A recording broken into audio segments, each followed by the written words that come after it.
Aniya na ang mga dagkong balita sa Balitang Bisdak karong Miyerkules.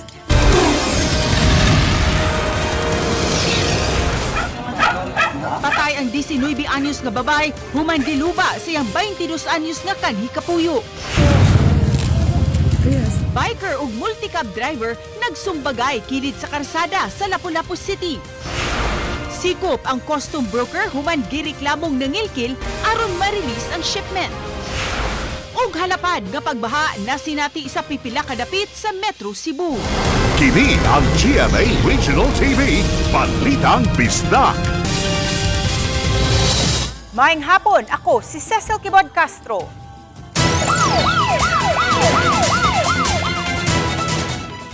Patay ang usa ka 19 anyos nga babay human dunggaba siyang kanhi kapuyo kay wala kini makigbalik ang biktima ngadto sa suspect.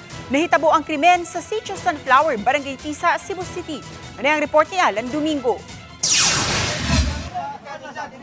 Nahitabo ang pagpatay sa biktimang si alias Pitpit alas 8 kagabi. Gidunggab siya sa iyahang kapuyong si alias Michael, 22 anyos suman giingong mibalibad nga makig-uli kaniya. Gidala sa ospital ang biktima apan gideklarar kini nga dead on arrival. Nasayran nga nakigbuwag na ang biktima sa suspect tungod sa iyahang bisyo ug sa kanunay nga pagpanagmal kaniya. Gayon dili makanawat ang suspect maong giatangan niya ang biktima og didto na gidunggab.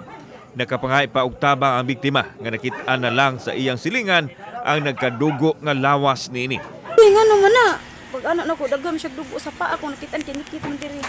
Pag anak nga naman na, si Mai, katong yung banabana, nilakaw dahil, nidagan siya. Anak siya nga ito. Nga ito na yun kasi ang manguday, ito imong mamaday. Pag barog nikit-kit diri, wanta siya, naglinsot pag diri, barog siya, nakrib siya dito diha.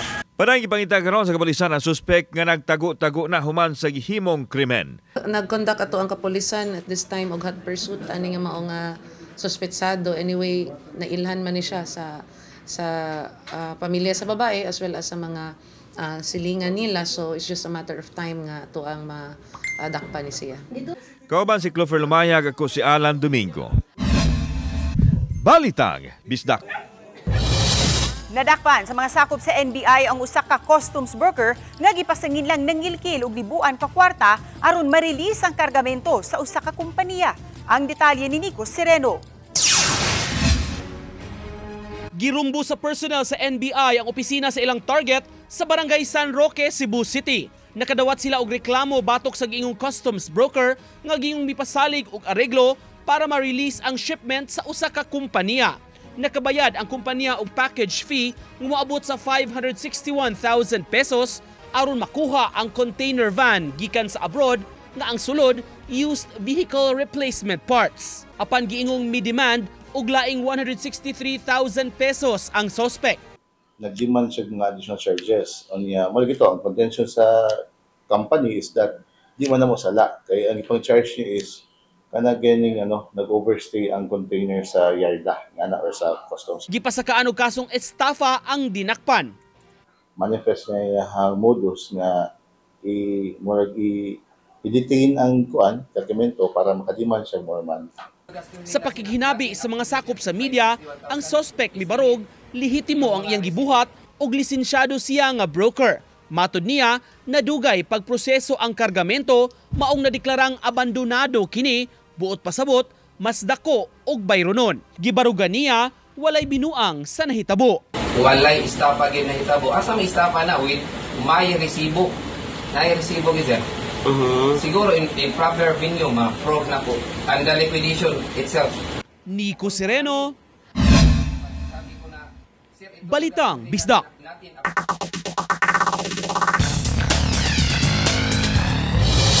Sa mga motorista, mag-amping gayud aron malikay sa disgrasya. Sama na lang sa aksidenteng nahitabo sa Barangay Busay, kaganihang kadlawon.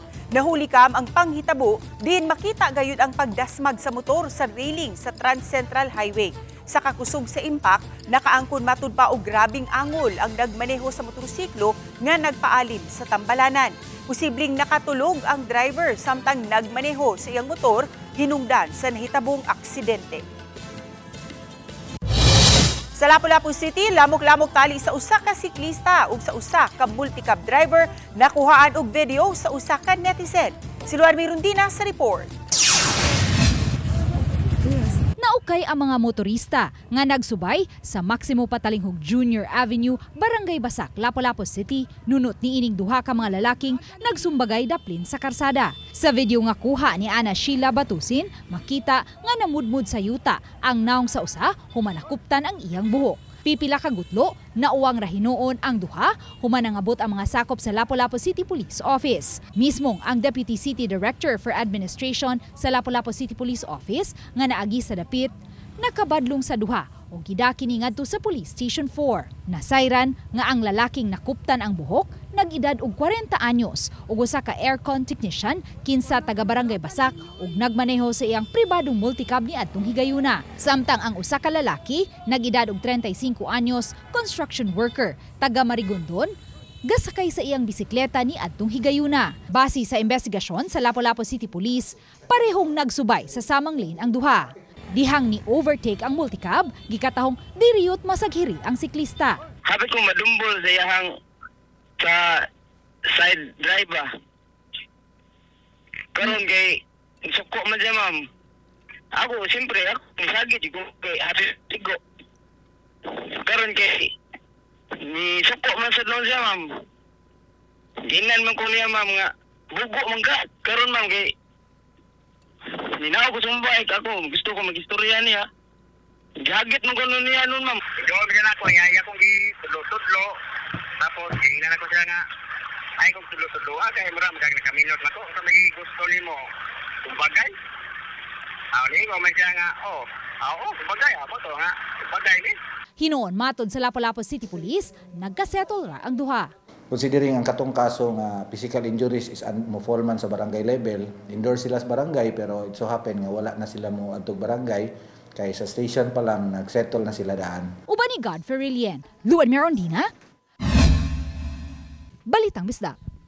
Ug bagyong Krising. GMA Regional TV, Balitang Bisdak.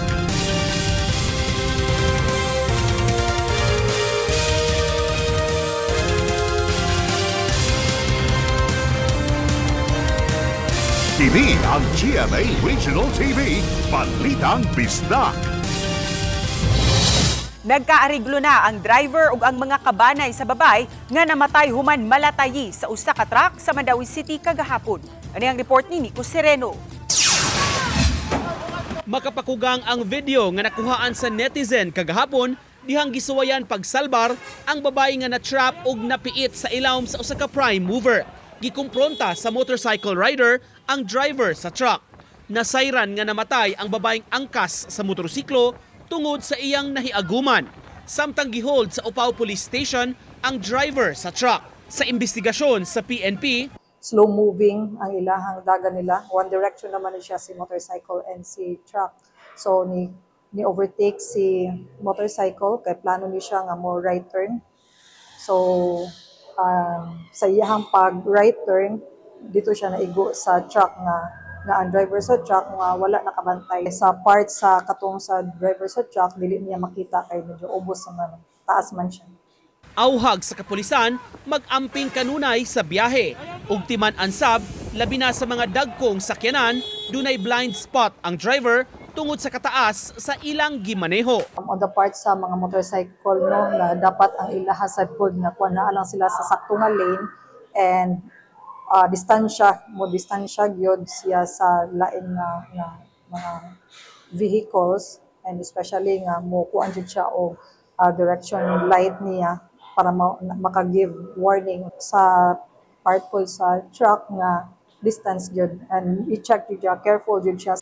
Matod sa kapulisan, nagkaareglo na ang duha ka kampo.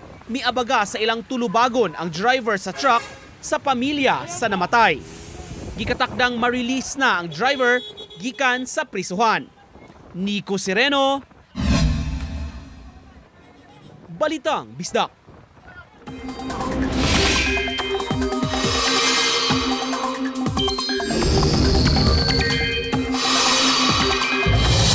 Hingpit nga nahimong bagyo ang low pressure area sa sulod sa Philippine Area of Responsibility ug ginganlan kini og bagyong Krising. Katapusan kining nasigpatan 725 kilometers east sa Virac, Catanduanes ug naglihok kini paingon sa Northern Luzon. Matud sa Pag-asa, wala hinuon kini direktang epekto sa Kabisayan apan pakusgon sa bagyong Krising ang hanging habagat. Tungod niini, makasinati ang Kabisayan og kusog nga mga pag-uwan sugod karong adlaw hangtod na sa Biyernes. Ugay pakusgon usab niini ang hangin, hayan adunay posibilidad nga mopagawas og gale warning advisory ang Pag-asa ug mang-adlaw o bakaha sa Biyernes. Gipanglantawan usab nga magkakusog ang bagyong Krising sa dili pa kini mogawa sa Philippine Area of Responsibility sa adlawng Sabado. Before gani sa expected landfall dito sa Friday sa Northern Luzon sa may Babuyan Island, pwede pa siya mo abot og kategorya nga severe tropical storm nga 100 kilometers per hour. Subling nagpahinumdom ang mga otoridad sa mga interesadong musagop og bata nga musubay lang gayud sa hustong proseso. Sa pagkakaroon, aduna sila'y siyam ka mga bata nga pwedeng ma-adopt. Ano ang report ni Nico Sereno? So yung pagawin natin na ang process sa adoption, hindi padali. Dahil mga requirements na kinakailangan nila. So muna ang mga panawalan. Hindi na pwede, wala yung makitaan, diretso-diretso, wala na yung adopt-adopt, wala na yung hatag-hatag, karoon, may bawal, siya. Kini ang advice sa Regional Alternative Child Care Office kun RACO kabahin sa pagsagop og bata. Ang RACO 7 ubos sa National Authority for Child Care attached agency sa DSWD. Awhag nila sa mga interesado nga mo-adopt magpakisayod sa ilang opisina. So pinapaduwi na dyan ng 1 year nga na kay order of adoption or ma-issue na din order of adoption kung wala'y problema sa inyo. Sa among target 6 to 9 months. Sa karon, dunay siyam ka mga bata nga mamahimong sagupon sa mga interesado. Duna say mga bata nga giatiman sa mga foster parents, temporaryo nga pag-istar, butang nga andam sab sila mo proseso sa mga interesado ning maong setup. Illegal adoption na hapon maghatag-hatag or independent placement na dire so hatag ani pasuko ko yung surrender na din na nabigyan na siya. So isa po na mga challenge na mga Nico Sereno, Balitang Bisdak. Bisan tuod ko ni Minos ang gidaghanon sa mga langyawng turista nga may bisita sa nasud karong tuiga apan padayong nagsaka ang mga lokal ug langyawng turista nga may bisita sa Liberty Shrine. Sa unang 5 ka buwan karong tuiga, base sa data sa Lapu-Lapu City Tourism Office, gikan sa kapin 5,000 ka mga turista nga may bisita sa Liberty Shrine sa buwan sa Pebrero, sa buwan sa Marso, mitala og kapin 9,000, samtang dulan sa 12,000 sa Abril ug kapin sa 13,000 sa buwan sa Mayo. Moabot sa 145.54% ang gidaghanon sa pagsaka sa mga turista nga may bisita sa Liberty Shrine sa Mactan gikan Pebrero hangtod Marso karong tuiga. Sa mga foreign tourists, nag-una ang mga Korean national. Gisundan kini sa mga Taiwanese ug Chinese, Japanese ug Americans. Ang visits ba? Ang atong visit is, ang recording nato is 8 a.m. to 5 p.m. Kana 8 hours. Wala na ta nag-record sa gabi. Kay kasagaran mga na gabi ang ato mga locals anak sila magbingolingaw inana usual. But there are some foreign nga mga nha. But usually from the 8 to 5 muna ka na mga tour bus mga na mag-drop by, mag-picture. Apan giangkon sa tourism officer nga miubos ang mga langyawng turista nga mibisita sa mga beach resort sa Dakbayan. Gihanay na sa Lapu-Lapu City Tourism Office ug sa Department of Tourism Region 7 ang mga kalihukan karong tuiga aron mapalambo ang Filipino Band of Service nga kabahin sa tourism sector. Gipaubos sa seminar kabahin sa pamaagi sa pagluwas sa kaugalingon ang mga sakop sa Talisay City PWD Federation gikan sa nagkalain-laing barangay sa Dakbayan sa Talisay. Lakip sa ilang gituki ang pamaagi nga makaluwas o kaha makatabang kung adunay kalamidad. Gitawag nga empowered and inclusive person with unique abilities in disaster resilience ang maong programa.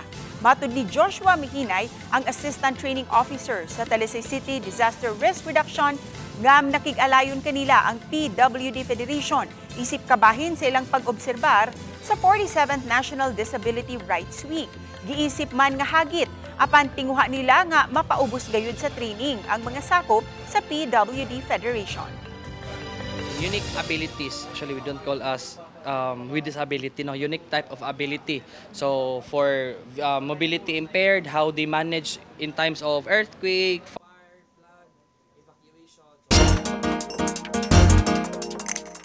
Sa buot mamahimong kabahin sa nagunang leading broadcast network ng GMA Network, ani ay mga bakanting trabaho alang kaninyo.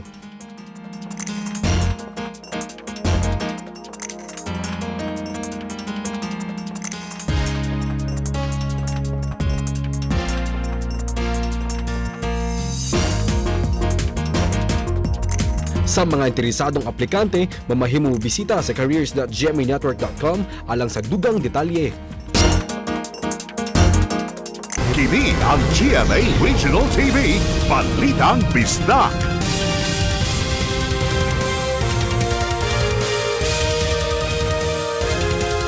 Kini ang GMA Regional TV, Balitang Bisdak. Sa kalalaki nga namusil sa mga pulis nga nagpahigayon og hot pursuit operation, napusilan patay dihang mibaw sa mga otoridad batok kaniya. Atong sayran sa live report ni Alan Domingo. Alan?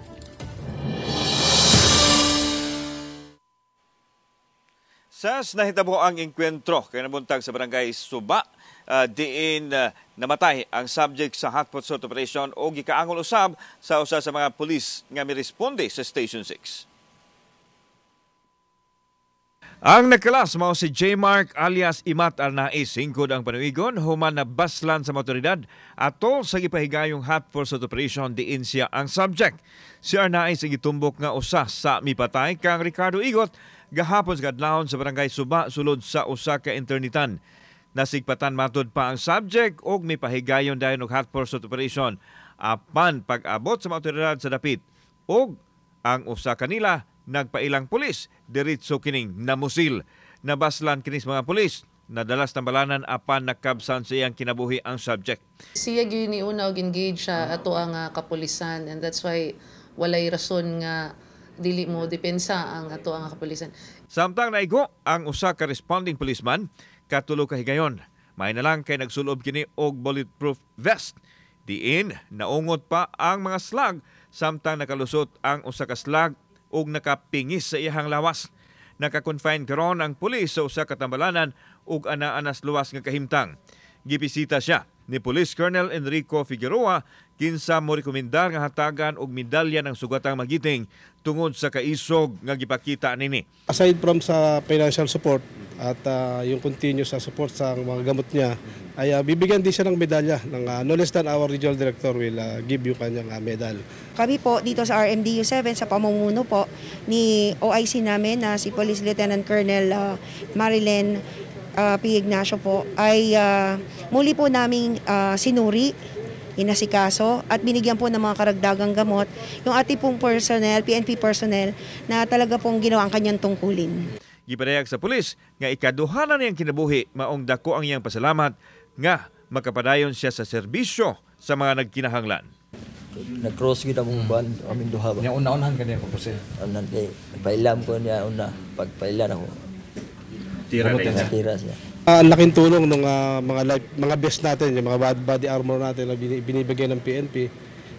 Kung wala yun, baka meron naman tayong kasamahan na nagsakripisyo sa ngalan ng pagtupad sa tungkulin. No? Yes. Sa giklaro sa Cebu City Police Office nga legitimate operation ang ilang gihimo, kinitaliwa pa man sa mitumang nga pasangil sa pamilya sa subject nga dunay mga lalaking armado ang mikuha nini gipusasan. Matod sa CCPO spokesperson nga ila kini pamatud-an sa husgado, back up og mga lig-on nga ebidensya. Samtang matod sa Cebu City Police Office kining subject na lambigit ni sa gun for hire operation og pagdispose og dagkong volume sa illegal nga drugas. Ses. Dagang salamat, Alan Domingo. 26 anyos nga lalaking pasahero sa usa ka flight niadtong Lunes, July 14 paingon sa Hong Kong na offload human makita sa final security screening nga nagdala kini og 1,199,000 pesos nga cash. Matud ni J. Oyaw, officer in charge sa passenger service sa Bureau of Customs, nga base sa BSP Circular 1146 Series of 2022, 50,000 pesos lang ang gitugutang salapi nga mabitbit sa pasahero, pagawas o pasulod sa nasud. Kung mula pa sa 50,000 pesos ang dala ni ining cash, di kinahanglan niyang makapresentar og authorization gikan sa Bangko Sentral ng Pilipinas. Apan ang naasuyng pasahero, napakyas pagpakita og dokumento gikan sa BSP. Hinungdan nga gisakmit ang sobra sa dala niya nga 50,000 pesos. So nagdala man siya og 1,199,000, gibalik ang 50,000, then gi-confiscate ang 1,149,000 pesos. Na-release raw sa binuon ang lalaki kinsa gikatahong taga Basak, Cebu City. Wala pa makuha og habig ang maong pasahero. Gihangyo sa Talisay City Police ang kagamhanan sa dakbayan sa Talisay alang sa dugang supply sa mga bala. Masaligon hinuon si Police Lieutenant Colonel Mayla Maramag, ang hepe sa Talisay City Police, nga suportado sa kagamhanan sa dakbayan ang panginahanglan sa ilang buhatan. Nasayran sa Talisay City Police nga hatagan sila og usa ka police car ug mga motorsiklo nga magamit sa kapulisan. Lakip sa ilang panghinaot nga mahatagan og supply sa mga bala ang mga sakop sa Talisay City Police. Gipasabot ni Maramag nga magamit kaayo ang mga bala alang sa pagbansay-bansay alang sa ilang firearms proficiency. Gipasalig hinuon ang chairman sa Committee on Peace and Order nga ati manunila ang hangyo sa Talisay City Police. Ni-commit na ang ato ang local government through the Peace and Order Council to make sure nga dili lang naga-dry fire lang, but also our police officers are really equipped and know how to handle and know how to shoot their guns. Kinahanglan gyud nga naagi sila training, mag-practice gyud sila kay lisod ra baning kinibitong magsigag da sa imong firearms unya wala bitaw kay exercise, murag dali kay mo deteriorate ang imong knowledge about sa pag-handling sa firearms. Bisan sa sunod tuig pa ang ASEAN Summit nga ipahigayon dinhi sa Sugbo, apan karon pa lang nangandam na ang LGU, lakip na ang dakbayan sa Sugbo aron masiguro ang kahapsay ug kalinaw. Gipahan ay sa mayor ang mga lakang sa kapulisan alang sa ilang implementasyon. Apil sa gitinguha sa LGU nga mahatagan ang Cebu City Police ug dugang mobility nga maoy problema sa kapulisan. Ilabi na ni ining paspas nga pagresponde sa mga alarma. Ipatuman usab ang pagpanaod ug AI camera sa mga dapit sa syudad diin target nga mahitabo sa Disyembre.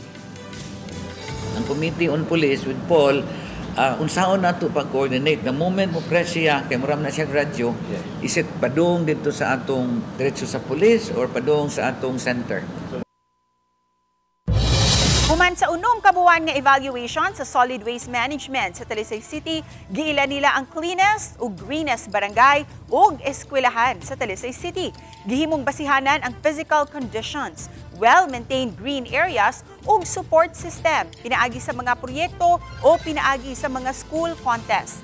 Tulo ka kategorya ang gipilian sa elementary ug high school sa urban, upland ug coastal areas. Sa elementary, top 1 sa urban category ang Linaw Elementary School, Campinsa Elementary School sa upland category, samtang ang Vicenta Manreal Elementary School sab sa coastal area sa high school. First place sa urban category ang Lawaan 3 National High School. Sa upland, ang Kandulawan National High School, samtang ang Tangki National High School sa coastal area. Sa puro category, first place sa urban area ang Old Rose. Purok Kamungay usab sa upland area ug Purok Mabuhay sa coastal area sa Barangay Biasong. Samtang first place sa barangay level ang Lawaan 3 sa urban area, Campo 4 sa upland area ug Dumlog sa coastal area. Matud ni Talisay City Mayor Samsam Gulyas nga paagi kini aron mapabilin ang kalimpyo sa mga tunghaan, mga purok ug kabarangayan sa dakbayan.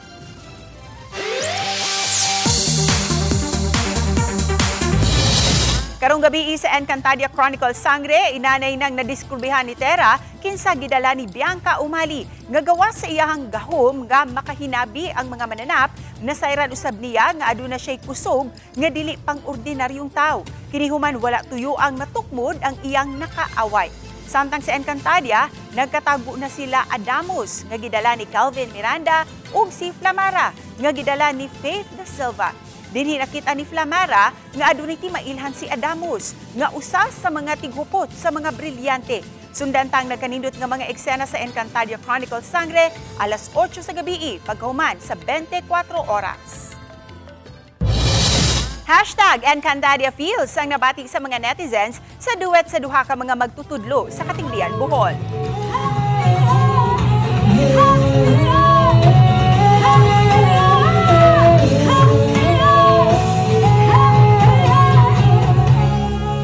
Daw sama og gitawag ang mga Encantatic sa kalibutan sa mga tao, pinaagi nila Teacher Eva ug Teacher Anne Marie. Kuha ang video ni Marlo Mahumot samtang nag-practice ang duha ka mga magtutudlo alang sa District Night Performance subay sa Sandugo Festival. Si Teacher Rigel Eva Maglaho sa Katigbian National High School ang miawit sa parte ni Glyza de Castro. Samtang si Teacher Anne Marie Bastasa Ibarra sa Hagilanan Elementary School ang miawit sa bahin ni Bayang Barrios. Wala magdahom ang mga magtutudlo, lakip na ang uploader nga mag-viral ang ilang video sa TikTok.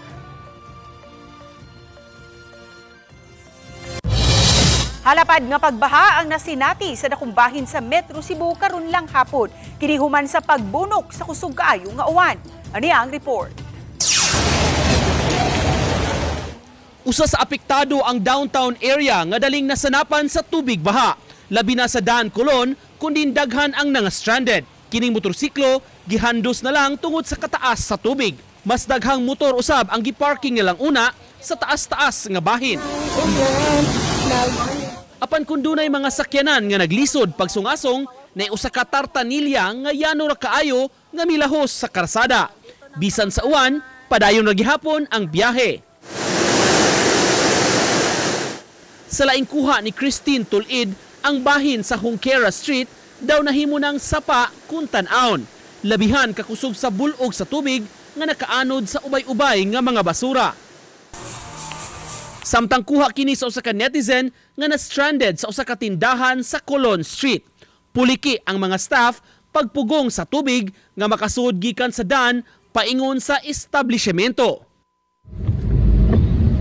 Wa sab makalingkawas ang Uptown Cebu City sama sa Fuente area ug Osmeña Boulevard. Sa Basak Pardo, daghang kabalayan sab ang naapektuhan sa baha. Sa ubang lugar, kutob dughan ang gitas-on sa tubig. Apan bisan pa niini, misungasong gihapon ang mga residente. Lakip ang Talisay City na kasinati sa halapad nga pagbaha karong hapon.